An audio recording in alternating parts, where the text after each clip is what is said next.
E aí galera, tudo bem com vocês? Bom, promessa é dívida e como eu prometi aqui no canal, hoje eu vim trazer um vídeo sobre uma segunda resenha ou uma análise sobre o livro O Misterioso Mr. Queen de Agatha Christie. No último vídeo eu falei sobre a minha gafe, que eu cometi aqui, que foi ler um livro de TBR fora de ordem. Dei toda a explicação, pedi todas as desculpas naquele vídeo, e também falei que errar é humano. E finalmente hoje eu vim trazer a segunda resenha, ou, como eu tinha dito agora há pouco, uma análise um pouco mais detalhada sobre esse livro aqui, que eu tive que reler pela segunda vez. E isso foi até bom, porque eu consegui compreender algumas coisas que eu não tinha entendido lá na primeira vez que eu fiz a leitura no mês passado. Eu digo mês retrasado. Na verdade eu acho que foi em abril que eu li o livro, não foi em maio não. Mas então eu já vou pedir para você deixar o seu like, se inscrever no canal e ativar o sininho da notificação para não perder nenhum vídeo novo. Então sem mais enrolação, vamos pro vídeo, mas obviamente depois da intro do canal.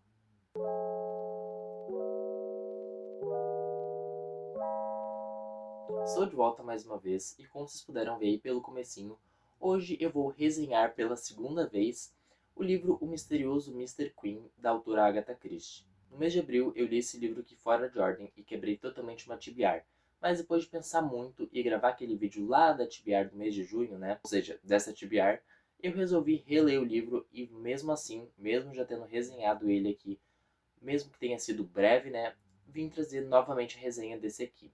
Talvez eu nem chame de resenha, Óbvio, o título do vídeo vai ficar resenha para ficar tudo bonitinho, porque eu tenho um pouco de toque. Mas eu vou trazer para vocês, dessa vez, uma análise sobre o misterioso Mr. Queen. Para gravar esse vídeo, eu tive que novamente ler o livro, Então eu tive que fazer uma releitura dele. A outra vez que eu li ele muito corrido. Eu li, tipo, sei lá, 5 contos e os outros 7 foram em audiolivro. Então foi uma coisa bem corrida mesmo para completar e bater a meta dos livros extras que eu tinha que ler naquele mês.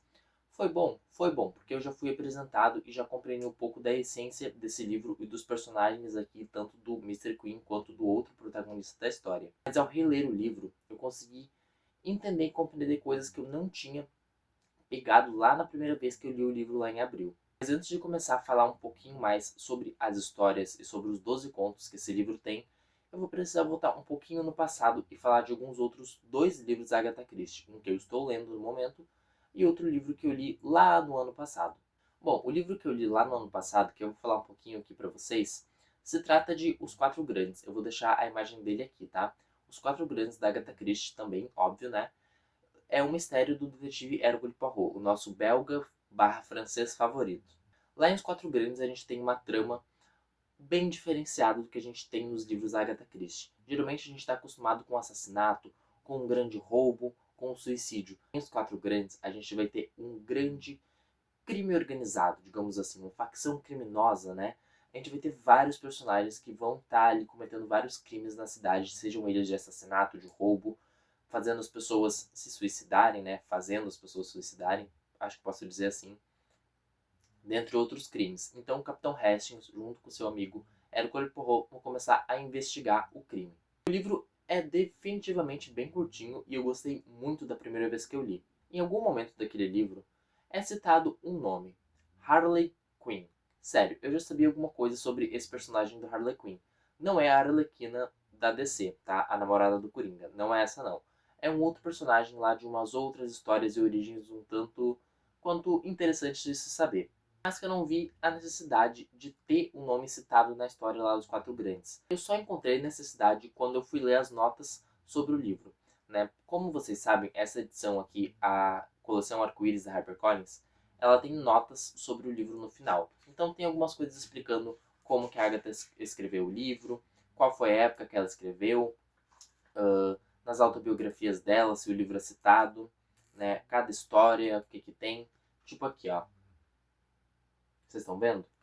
Tem notas, então são geralmente 2 ou 3 páginas, ou apenas uma folha, falando um pouquinho sobre o livro. Nas notas daquele livro lá, Os Quatro Grandes, se eu não me engano, tem explicando sobre o nome Harley Quinn, porque que ele foi citado e qual foi a motivação da Agatha para ter citado ele na história. E agora, indo diretamente para um livro que eu estou lendo, e eu tô assim, ó, não tô devorando, que nem é hábito de costume aqui do canal, meu, devorar os livros, não. Eu tô lendo pouquinho por pouquinho. Eu devo estar na página, sei lá, 35, tá? Lendo bem pouquinho de cada vez do livro, que é a autobiografia da Agatha Christie, também nessa edição aqui da HarperCollins, que é uma capa preta. Acho que tá lá no finalzinho, não sei se vocês conseguem enxergar. Mas lá ela fala, né? E também eu pesquisei, óbvio, para falar para vocês um pouquinho mais aprofundado sobre esse livro aqui. Que a Agatha Christie, ela adorava assistir peças teatrais envolvendo a Columbina, né, e o Harley Quinn. Que foi uma coisa que se deu início lá na Itália, depois virou meio que uma febre na Europa, todo mundo fazia esses desfiles nessas arlequinadas, eu acho que é assim o nome, pelo que eu li na internet. Aqui no Brasil também esse personagem ele veio à tona, ele aparece em festas de carnaval, tem até uma música falando sobre ele. E a Agatha, ela adorava assistir essas peças teatrais desse personagem. E foi aí que ela pensou, cara, e se eu escrever um livro, ou alguns contos, ou algumas menções honrosas a esse personagem, o Harley Quinn? A Agatha, ela também escreveu várias cartas para esses personagens quando ela tinha ali pelos seus 16 anos, né? Quando ela gostava de assistir essas peças teatrais. Em diversos lugares, o Harley Quinn, ele demonstrava uma presença amigável e feliz em busca da sua Columbina.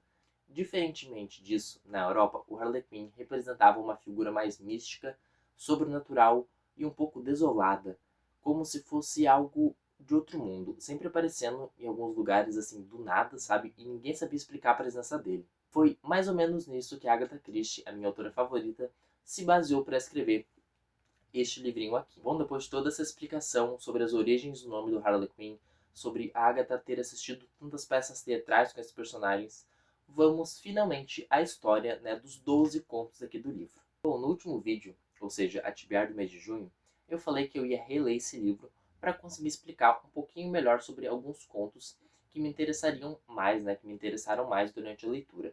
Realmente, eu reli o livro, eu li algumas coisas, eu vi alguns vídeos de resenha para ver se o que eu pensava era realmente o que as outras pessoas pensavam, e sim. Mas já vou explicar isso para vocês também, tá? Vou falar aqui, nesse vídeo eu vou falar um pouquinho sobre os contos, tá? São 12 contos. Não vou falar sobre todos, porque o vídeo ficaria imenso, vocês sabem como eu amo falar, né? Mas, então vamos à presença e aos personagens. Primeiro de tudo, a gente vai falar sobre o Dr. Satterwhite, ou Sr. Satterwhite, como vocês quiserem chamar. Eu me sinto íntimo dele, né? Já li as histórias 2 vezes, então posso chamar de Dr. Satterwhite. Ele é um velhinho, ele tem 70 anos, sendo mais preciso 69 anos. E ele é aposentado, é solteirão, nunca se interessou em casar com ninguém. E ele é milionário. Então ele está aproveitando o melhor da vida dele nesse tempo ali, né, de 70 anos. Gastando, indo em festas, frequentando bares movimentados, restaurantes chiques, comendo da melhor comida que ele pode, bebendo dos melhores drinks e ficando do lado das pessoas mais ricas e também das pessoas mais snobs que ele podia ficar. O Seth White, ele é meio que um senhor aposentado.